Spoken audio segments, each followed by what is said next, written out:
Hey guys, Pitmaster here. I'm here with the doc. John, good to see you. That's why we do this podcast every week. It's usually Mondays, but this week it's on Wednesday because someone, I won't name who, had to do some kind of surgery or something like that. It happens. But I'm here. It's Wednesday. We're here. We're back at it. Day late and a dollar short. But we're here anyway. And we got some good stuff to talk about. Starting with... What were you starting with? This week's UFC. Okay, that's a good thing to start with. Yeah. All right, UFC. Where did they fight? It was D.C., right? They fought in Washington, D.C. I don't even know if they fought there before. But anyway, it was a good card. Didn't see all the fights, but we're going to talk about the ones that we did see. And let me invite some people in this into our podcast right now. Oh, it's not up anymore, so I don't know if I can. Oh, no, I can't do that. I'll invite him anyway. Okay, so I won't invite anyone in. It's just us. Whoever comes in here, comes in here. Next one I'll invite the groups. But anyway, all right, let's talk about the main fight. The main event was Alastar Overeem. So versus the heavyweights. Yeah, versus something. Rosenstruck. Or Rosenstruck. Something close to that. Yeah, something. Rosenstruck. Hazarsha Rosenstruck. Jairzinho Rosenstruck. That's close enough. Oh my God, it was not a really good fight. This is a 5-round main event. Yeah. Not a title fight, but 5-round main event heavyweights. No, so it wasn't a really good fight. It was a technical fight, and it was more like Alastar did not want to engage. In the first round, he used his wrestling. I think he was on top and controlled him that whole round, wrestling. But watching a fight like this with two guys with so much power is kind of like turning the little dial on the Jack-in-the-Box. Like, all of a sudden, something's going to happen, and it's over. Like, it explodes. Yeah. And that's what you're waiting for. And it did. It did.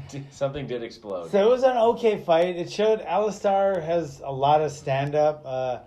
He was a kickboxing champion, K1, all that.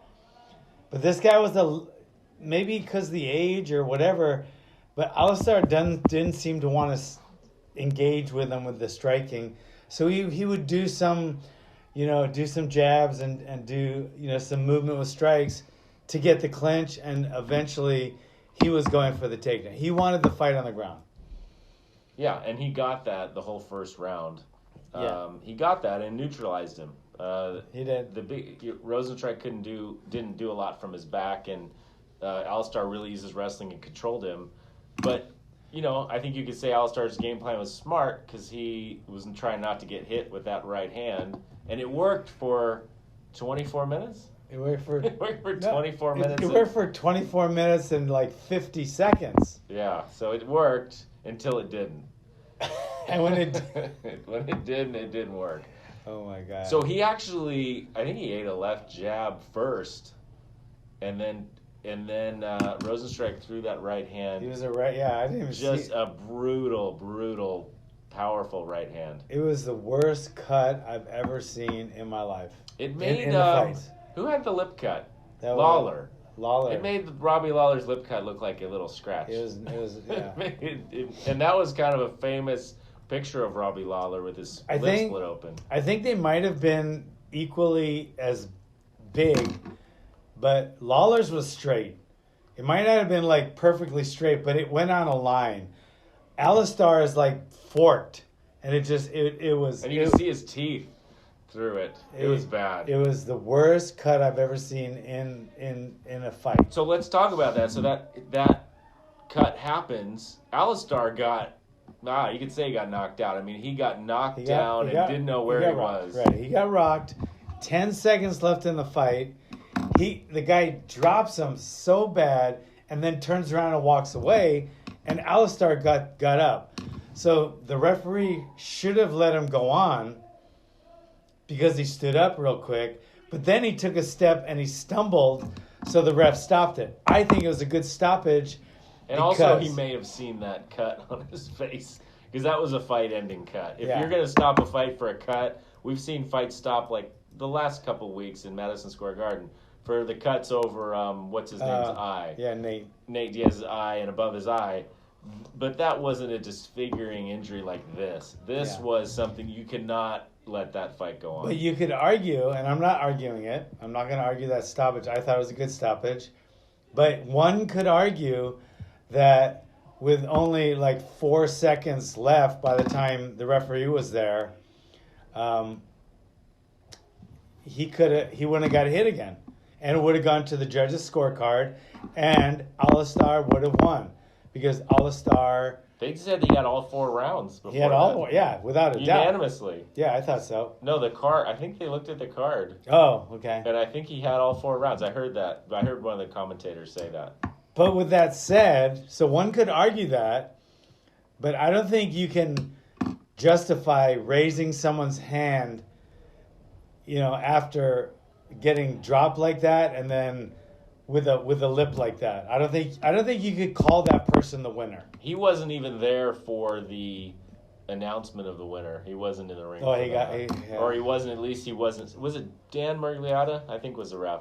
But he wasn't even there. Alastar wasn't there for the other guy to get his hand raised. What that brings up an interesting question, which is brutal. Should the ref count the time left on the clock as part of their decision? No. But it happens all the time.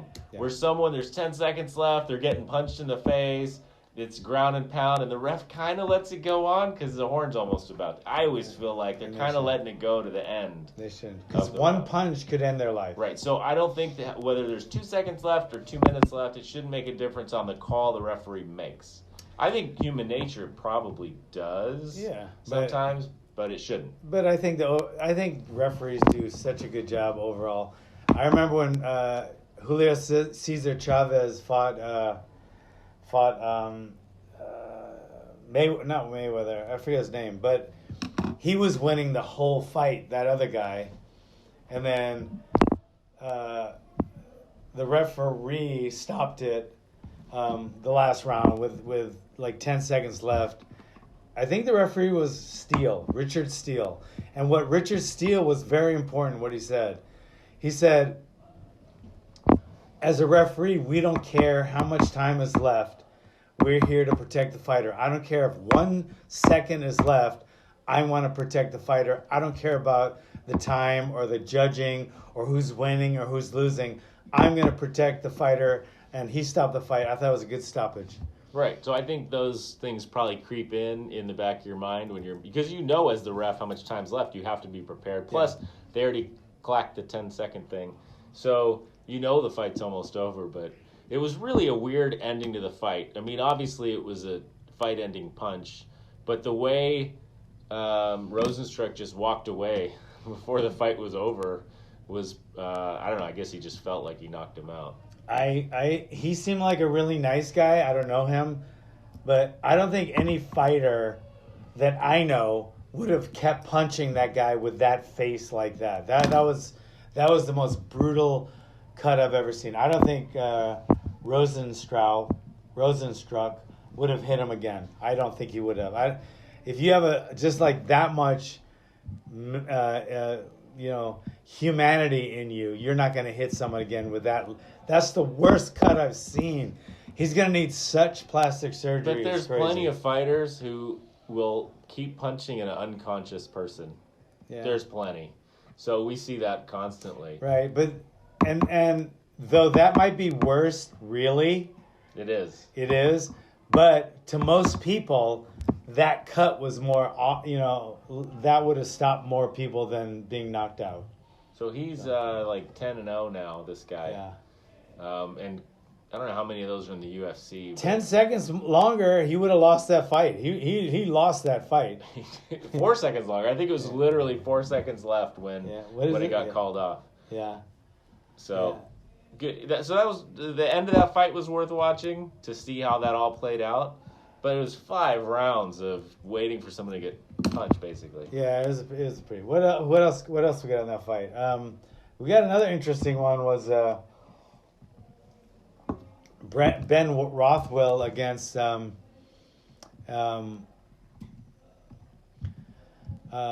Rothwell against Struve.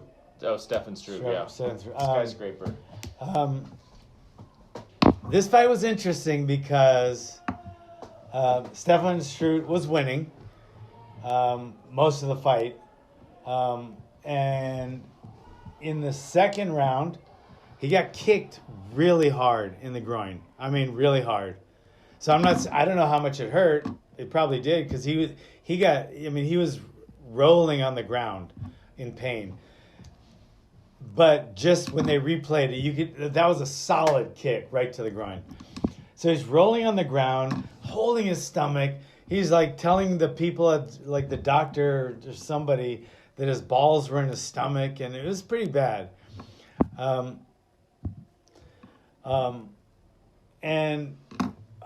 So they didn't think he was going to go on, but he went on. How long do they give you? 5 minutes? You get 5 minutes. He took the 5 minutes. So he goes on. What if you can't compete after 5 minutes? Then no contest, or does he win? It's usually a no contest.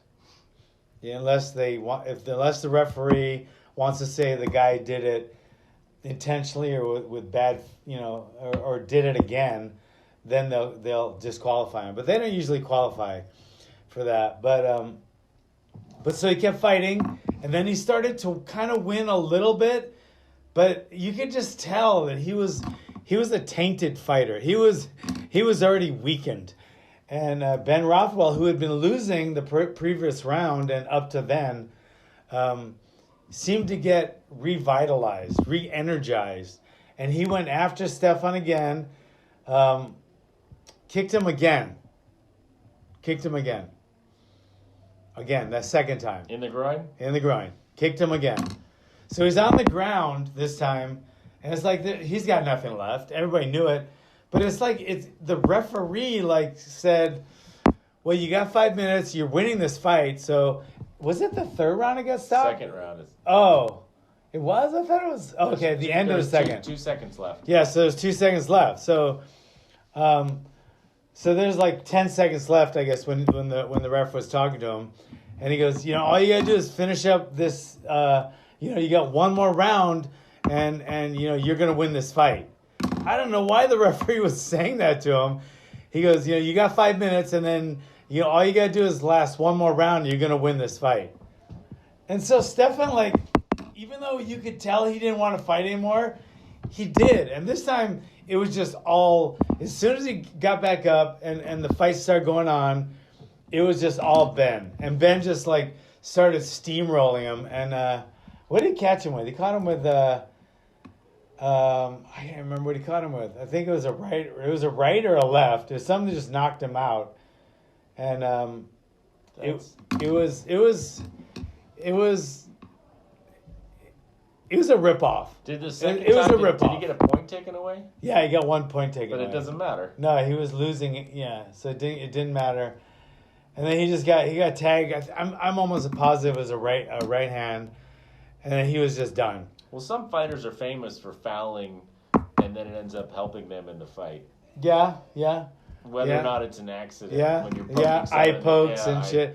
Eye pokes, eye gouges. Yeah. So this was a terrible fight. Well, I don't think Stefan should have lost, or Stefan should have lost that fight.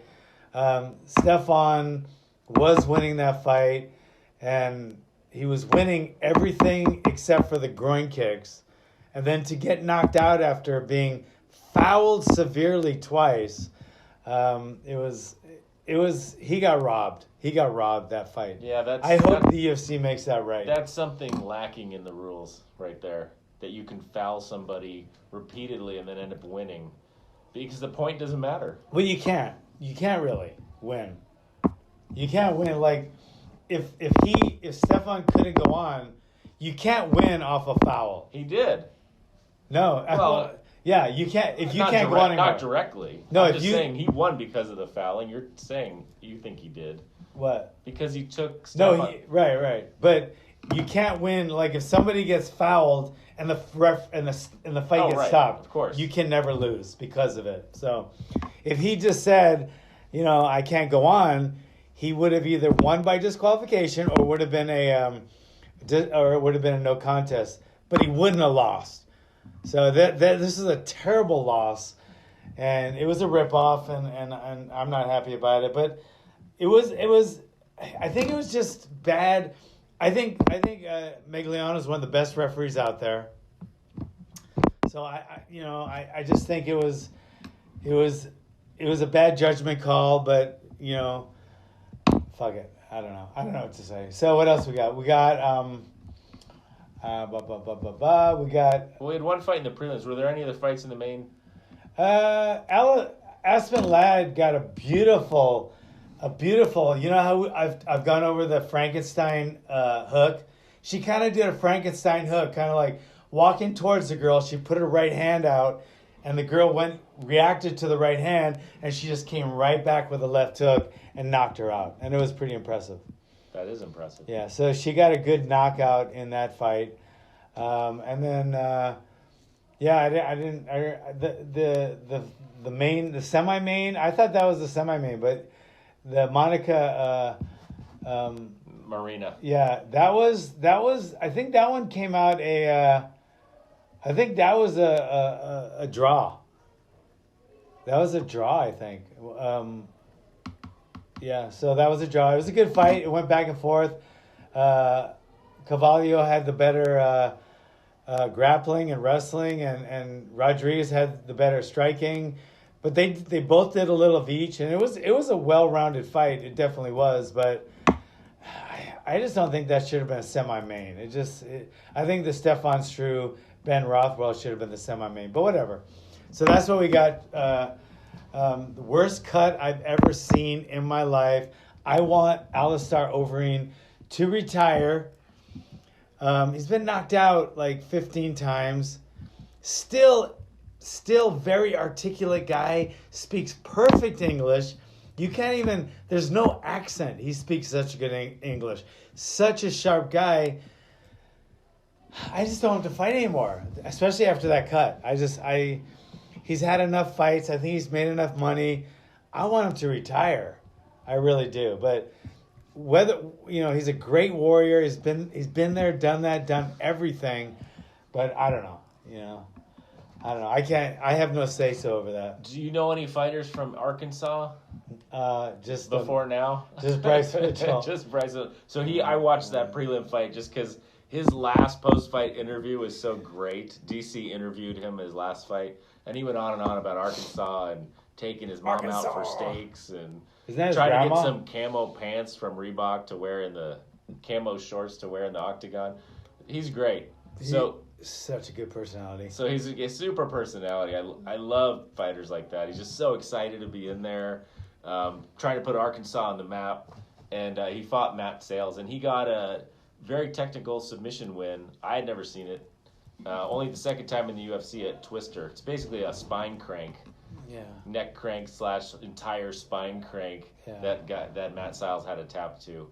Yeah. But he clearly was looking for that, so he's been training those jiu-jitsu techniques. He's been doing some 10th Planet jiu-jitsu. So he was cool. I didn't get to see his post-fight interview. I think he was talking some about cooking Matt Sales to the bone. I don't know what he was talking about, but he's a fighter. You don't stop till the meat's cooked. Well done. That's all he said. So I don't know. I like Bryce Mitchell. Yeah. Just get him on the podcast. He'd be fun to talk to. Oh my God, I'm gonna find him. I will get him. Look in and find him. I'd love to talk to him for a few minutes. Yeah, that'd be interesting. All right, so those were the fights. There's some bigger. Poor Thiago Alves lost again. He lost to Tim Means. I love Thiago Alves. He's another one. He's from Brazil, and it's not like he was born here. He was born in Brazil. He didn't come over here till I think he was in high school. He speaks perfect English. I didn't even know he wasn't from here. He does. I can't even detect an accent on him. Him and Alastar. It's like these guys are so sharp. I can't imagine going to another country and even learning their language, much less not having an American accent. So my daughter's dating a Brazilian now. You'll have to meet him. He'll be here for Christmas. You better not have an accent. He grew up in Brazil. So did Thiago. He's from São Paulo, Brazil. All right, we're gonna have to go. You can meet him. I'm gonna give him a hard time. So what else we got? Okay. So what something else we got is when I was driving over here actually to come to the pit. So I'm sitting waiting at a traffic light at a really busy intersection, and flying through the crosswalk is a guy with a helmet sitting in a wheelchair sideways on a skateboard, 15 miles an hour at least, through the intersection. This is like super busy rush hour intersection. I don't know how he even stayed on that thing, and it made me think about, people with disabilities or injuries or whatever being in really good physical condition or training, because I know you've had some people with disabilities here that train at the pit, but it just I saw that guy, I was so impressed. Like the amount of balance to ride in a wheelchair on top of a skateboard through the street with cars everywhere. God bless him. Impressed, very impressed. God bless him. So, anyway, I know you've had people. I think we've hiked with one of the kids that trains here that's blind. We have a blind kid. I've had a guy with one leg who's actually married, just had a kid. He moved to Brazil. Lost his leg in I think Afghanistan or Iraq. Great guy from Arroyo Grande. Does he have a below knee prosthesis or something? Above the knee. But he walks. He walks, but his other leg is like half gone, the tissue. He's had like 20 surgeries on his other leg just to save it. Oh, didn't you say he's hiked Madonna? He's hiked Madonna. That's impressive. And now he's a rock climber. He's taken to rock climbing. Plus he's missing a couple fingers, and he's just such an impressive guy. I love that guy. But he moved. And then we had Lefty, who only has one arm. He has his left arm, obviously. He works at a very successful company here in town called AccuAir, where they make the devices that make the cars go up and down. That must be your favorite guy to train. All left hooks. Only left hooks. This is how I met him. I was in a Japanese restaurant. We were at Wow, and he was there with his friends, and one arm, and I kept looking at him. I was like, "What the hell, man?" I go, "Bro, if you come to the pit, I'll teach you. You'll have the best left hook in the world." And he's like, "Okay," and he started training, and he made it all the way to like Greenbelt, but then he moved out of town, and now he lives in San Luis. He's engaged, and he works at that company. They do hydraulic lifts and stuff for cars and trucks and stuff, and really successful company. Started here. But just some level, and you see these people too online, someone that's training that's had multiple amputations. But just in general, it's really good to see people that it doesn't stop them. They're out there. I mean, the kid is paralyzed probably, and he's out there on his skateboard still in his wheelchair. No fear. Like, it was very impressive. And just seeing people that want to train and stay physically fit and be into self-defense that have different limitations is really inspiring. Yeah, it's really inspiring, especially when... It makes it hard for me to have an excuse not to come to class, I'll tell you that. It makes it really hard, especially when people get out of class because they got a fucking paper cut. They got a paper cut and they'll miss class. I'm exaggerating a little, but you get the gist. You know who you are. Yeah. So like my thing is I have a shoulder injury, and it's not debilitating, but it's painful. Gets me up every night, maybe once or twice, and whatever. It's a shoulder injury. But you know how I look at it? Honestly, I look at it. I swear to God, I do this. It's not just hyping it. I wake up every morning and I feel it, so it hurts. I move it so it hurts all, and then I honestly thank God that this is it. That's it. This is what I got. I got a little shoulder injury, and that's all. The only injuries I have after all I've been through. And I was like, thank you. And so part of the reason I don't even want to get it fixed is because I got to have some little pain to know that I've been through all this shit in my life, and I got a little shoulder pain once in a while. So you look at the brights. Your glass is half full, person. The glass is mostly full. I'm an optimist. That's a big. And I'm scared of the scalpel. I remember suturing up your finger. It was very traumatic for me. I have such a low tolerance to pain. It's not even funny. All the fights, people don't realize you get hit in the liver, it hurts like hell. You kick somebody's shin, it hurts like hell. But it just happens, and boom, and then you have to deal with the pain. But like going through pain, like if I'm gonna get stitches or like they're gonna drill my teeth and shit, I want extra Novocaine. Supersize. I want extra. It's just, I don't want to feel any pain. I won't even feel any pain. Heather, my wife, just got a tattoo, her first, at 50. And it's this cute little 3 stars for her 3 sons. And I don't think Heather's 50. Almost 50. She's 48, 40, whatever. That is not a rounding. You round That's up. not acceptable rounding. Oh, shit. Sorry. But you can round down. Heather's in her low 40s. She's in her 4th. Okay, so she's in her 4th. But that's better. But I was going to get one. I was just, because I was at the tattoo place and the guy, hey, you want one? I was like, no. And the reason is because when I was younger, I would have jumped at the chance to get more ink. You know, I love more ink. But your pain threshold goes down when your age goes up. They're inverse. So my pain, since my age is so high now, my pain tolerance is so low, I wouldn't even get a little tattoo on my wrist or something. It hurts too damn much. You should get one now before it's too late. Before it's too late. Before it's too late, bro. I'm telling you. At your age, I would have got like tattoos all day long. All right, what else we got, man? But, okay. We got some fights coming up. Max Holloway. Max Holloway, that's a co-main. Yeah. So this is next weekend. Yeah, Usman against Covington. That's a fight that's been brewing for a long time. Oh my God, I can't. Champion against number 2, so that'll be. I would watch that no matter what. And then the second fight is a championship fight. It's Max Holloway against Volkanovski. That's a championship fight. And then Amanda Nunes against another championship fight. Durandamine. Yeah. Oh my God! Then we got Aldo against Moraes. Oh, then we got Yan against Faber. Oh my God! This is the best. This is the best card ever. It's a pretty good card. That's a damn good card. So that is a pay-per-view people are going to buy. Oh my God!